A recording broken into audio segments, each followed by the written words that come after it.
জুলাই আগস্টে বৈষম্যের বিরুদ্ধে জেগে উঠেছিল গোটা বাংলাদেশ। পতন হয় স্বৈরাচারী শাসকের। দীর্ঘদিনের বঞ্চনা থেকে মুক্তি পেয়ে নতুন বাংলাদেশে যার যার মতো করে মাঠে নামছে বিভিন্ন শ্রেণী ও পেশার মানুষ।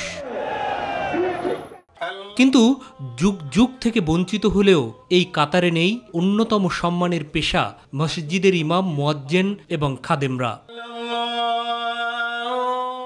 শহর নগরের গুটিকয়েক ব্যতীত প্রায় শতভাগ মসজিদই জরাজীর্ণ, আর এরই মধ্যে চলে নামাজ আদায় এবং অন্যান্য ইবাদত বন্দিগি।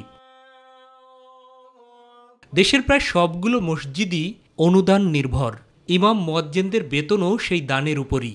গ্রামীণ জনপদের ইমামদের সম্মানই 1 থেকে শুরু করে সর্বোচ্চ 10,000-এর বেশি নয়। মুয়াজ্জিনদের বেতন তার অর্ধেক প্রায়। কোনো কোনো ক্ষেত্রে এই অর্থ আবার নিজেরাই বাড়ি বাড়ি গিয়ে তুলতে হয়, আর তা দিয়েই চলে তাদের এবং পরিবার পরিজনের ভরণ পোষণ।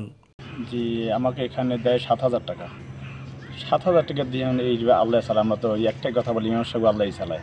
মসজিদ কমিটির পক্ষ থেকে 5-7 হাজার টাকা করে আমাদেরকে বেতন দেয়। সব কিছুরই দ্রব্যমূল্য এবং চলাচল মিলাইয়া সাংসারিক যেই খরচ, এই খরচে চলা অতি কষ্ট। আমরাও তো এনে দরিদ্র মানুষ, গরিব মানুষ, তেমন কিছু আমরা সহায়তা করতে পারি না। এই দিয়ে আর কি কোনো রকম আর কি চলে।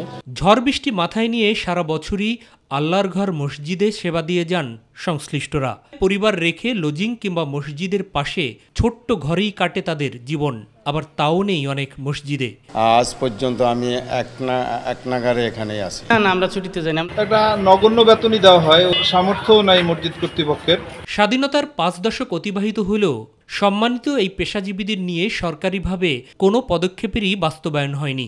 এদের ব্যাপারে যদি একটু দৃষ্টি নেয়, কষ্ট অনুভূতি হয়ে কাজ করা সম্ভব। গভর্নমেন্ট যদি আমাদের একটু নজর দিত তাহলে আমাদের উপকার হতো। যদি কমপক্ষে মাসে যদি 5,000 টাকাও দিত, তাহলে সাথে 5-12,000 মিললে আমাদের একটু সংসার মোটে ভালোভাবে চলতো।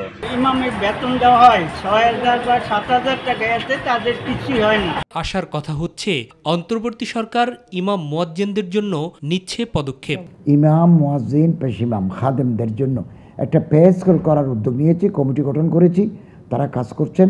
2015 সালের পে স্কেল অনুযায়ী একজন অফিসার কত বেতন পায়, এইটার ভিত্তিতে আমরা একটা পে স্কেল ঘোষণা করব। দেশের প্রায় 3 লাখ মসজিদে কম বেশি 17 লাখ ইমাম, মুয়াজ্জিন এবং খাদেম রয়েছে। প্রাথমিকভাবে এর মধ্য থেকে 10 ভাগ মসজিদে দেয়া হবে 12,000 টাকা করে। একইভাবে অন্যান্য ধর্মীয় উপাসনালয়েও দেয়া হবে এই সুবিধা। এমনকি উৎসব ভাতাও পাবেন তারা। এটা সরকারি, স্বায়ত্তশাসিত, বেসরকারি, এগুলোর ব্যাপারে আমরা কার্যকর করার চেষ্টা করব। মাহবুব সৈকত, মাই টিভি, ঢাকা। এটা ওনাকে একটু